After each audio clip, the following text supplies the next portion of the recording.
ఒక group of 5 members ఒక Android తో కలిసి ఒక స్పేస్ స్టేషన్ ని లూట్ చేయడానికి వెళ్తారు. అక్కడ వాళ్ళు ఒక స్ట్రేంజ్ అండ్ డేంజరస్ క్రియేచర్స్ ని ఎదుర్కోవాల్సిన సిచ్యువేషన్ క్రియేట్ అవుతుంది. అయితే ఆ గ్రూప్ ఆఫ్ మెంబర్స్ ఆ స్ట్రేంజ్ క్రియేచర్స్ నుంచి ఎలా తప్పించుకున్నారు, అసలు తప్పించుకున్నారా లేదా? ఇది basically Alien Romulus movie main plot. Base plot విన్నాక ఇది కూడా regular old stuff kind of movie అని అనిపించవచ్చు, but it's really a good movie to watch. నాకైతే ఈ మూవీ నచ్చింది and I enjoyed watching this movie. మీరు ఏలియన్ ఫ్రాంచైజ్ కి ఫ్యాన్ అయితే డెఫినెట్లీ ఈ మూవీని ట్రై చేయొచ్చు. Story was decent and good, but the narration and execution are very good in this movie. Movie start అయిన వెంటనే పెద్ద ల్యాగ్ ఏం లేకుండా ఈ మూవీలో ఉండే మెయిన్ క్యారెక్టర్స్ ని ఇంట్రడ్యూస్ చేస్తూనే మూవీ స్టోరీ ప్రోగ్రెస్ అవుతుంది. ఇనీషియల్ గా 30 మినిట్స్ లో ఈ మూవీకి కావాల్సిన ప్రిమైస్ ని మంచిగా సెట్ చేస్తారు.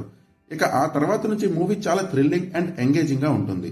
మూవీ ఎండింగ్ కి వచ్చేసరికి స్టోరీలో చిన్న చిన్న ట్విస్ట్ అండ్ టర్న్స్ కూడా ఉంటాయి. అమ్మయ్యా ఇక మూవీ ఎండ్ అయిపోద్ది ఇంకేం ఉండదులే అనుకునే టైంలో మళ్ళా స్టోరీలో ఏదో ఒక చిన్న ట్విస్ట్ అండ్ టర్న్ ఉంటుంది. స్క్రీన్ ప్లే కూడా బాగుంది ఈ మూవీలో. నాకైతే ఎక్కడ బోరింగ్ గా కానీ లాగింగ్ గా కానీ అనిపించలేదు. Visuals are very good in this movie.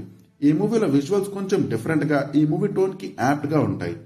Action scenes are also very good in this movie. ఆ స్ట్రేంజ్ క్రియేచర్ తో జరిగే యాక్షన్ సీన్స్ చూడడానికి ఇంట్రెస్టింగ్ గా ఉంటాయి.